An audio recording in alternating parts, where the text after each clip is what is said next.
పొగిడినప్పటికీ చాలా మంది విశ్లేషకులు స్టాలిన్ పరిపాలన చాలా బాగుంది తమిళనాడులో అని వదలగొట్టినప్పటికీ కూడా ప్రభుత్వ వ్యతిరేకత మెండుగా ఉండటం వల్ల బాబు కొడుకులు ఇద్దరు కూడా ఓటమి పాలు కావాల్సినటువంటి పరిస్థితి ఏర్పడింది. ఇది కొంత ఆశ్చర్యాన్ని కలిగించేటటువంటి అంశం. ఇక విజయ్ విషయానికి వస్తే విజయ్ చాలా రికార్డులు సృష్టించాడు. ప్రారంభం నుంచి అతను పార్టీ పెట్టిన దగ్గర నుంచి గెలిచేంత వరకు ఎక్కడ జరగకోకుండా ముందుకు వెళ్ళాడు. సాహసోపేతంగా ముందుకు వెళ్ళాడు. ఒక్క మాటలో చెప్పాలంటే సినిమాలోనే హీరో కాదు, ప్రజల మధ్యన కూడా హీరో అనేటువంటి మాట అనిపించుకోగలిగాడు కాబట్టి విశ్వాసం పెరిగింది. ప్రజలు ఆయన పక్కన మొగ్గారని నేను అభిప్రాయపడుతున్నా. ముఖ్యంగా ఆయన మీద ఈడీ కేసులు పెట్టారు, ఆయన ఇబ్బంది పెట్టేటటువంటి ప్రయత్నం చేశారు. చివరికి ఆయన సినిమాను కూడా రిలీజ్ చేయకోకుండా జాగ్రత్తలు తీసుకున్నారు. కుటుంబ తగాదాల గురించి రెచ్చగొట్టేటటువంటి ప్రయత్నం చేశారు. అనైతికమైన విషయాలను ఆయన మీద రుద్ది ఆయన అపాస్పాలు చేయాలని ప్రయత్నం చేశారు. అయినా విజయ్ మాత్రం ఒకటే చెప్పారు, బీజేపీ వాళ్ళు పొత్తుకు రమ్మన్నా, ఇంకా అనేక మంది పొత్తుకు రమ్మన్నా నేను పొత్తులకు వెళ్లను, ఒక్కడనే పోటీ చేస్తాను, సింగిల్ గానే సింహం పోటీ చేస్తుందని గర్జించాడు. ఆ గర్జించినటువంటి గర్జన ప్రజలు విని వీర వేశారు. ఆయన గెలిపించి అధికారంలోకి తీసుకొచ్చారు. ఇది చాలా మందికి గుణపాఠం కూడా కావాల్సినటువంటి అవసరం ఉంది. సాహసిస్తే తప్ప అధికారం రాదు అనేది చాలా స్పష్టమైనటువంటి సందేశాన్ని విజయ్ ఇచ్చాడనే విషయాన్ని మనం ఇక్కడ గమనించాలి. చాలా మంది రాజకీయ పార్టీలు పెట్టారు, ఈవెన్ తమిళనాడులో కూడా రాజకీయ పార్టీలు పెట్టారు. ఈయనకన్నా పెద్ద స్టార్లు అనుకునే వాళ్ళు కూడా పెట్టారు.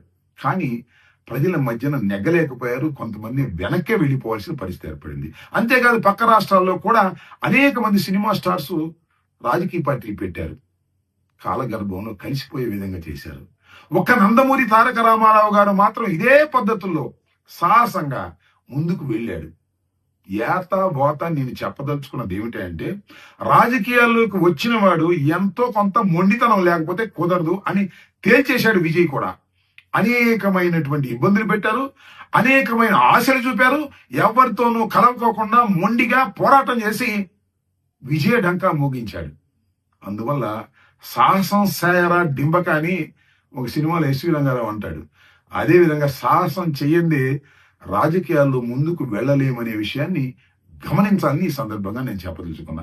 కొన్నిసార్లు సాహసాలు విఫలం అవచ్చు, కానీ ఆ విఫలం కూడా పునాదులు పడతాయి బలంగా గెలుపు కోసం అనేది చరిత్రలో చాలా విషయాలను మనం గమనిస్తాం. ఏది ఏమైనా ఎన్ని చేసినా విజయ్ గురించి పదే పదే చెప్పుకోవాలి మనం. విజయ్ ఘాటుగా చాలా చురుకుగా ప్రజల మధ్యకు వెళ్ళగలిగాడు.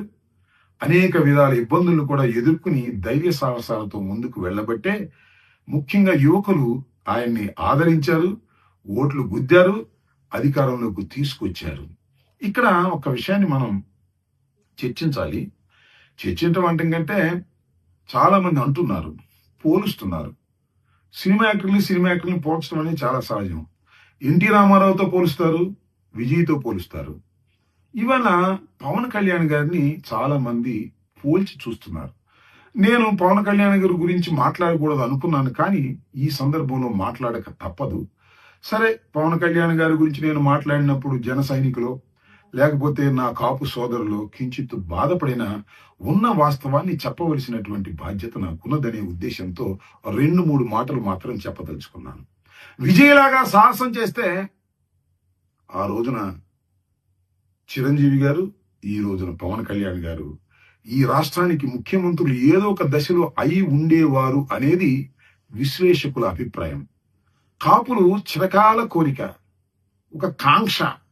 ఈ రాష్ట్రానికి అనేక మంది మంత్రులు ముఖ్యమంత్రులు చేశారు, మనం కూడా ముఖ్యమంత్రి చెయ్యాలి అని కాపుల ఆశలను అడియాశలు చేసేటటువంటి కార్యక్రమంలోనే పవన్ కళ్యాణ్ గారు నిమగ్నమైపోయి ఉన్నారు. నేను చెప్పదలుచుకున్నది ఏమిటి అంటే, సాహసం చేయలేని వాళ్ళు, ధైర్యంగా ముందుకు వెళ్ళలేని వారు రాజకీయాల్లో నెగ్గుకు రాలేరు. పవన్ కళ్యాణ్ గారు కూడా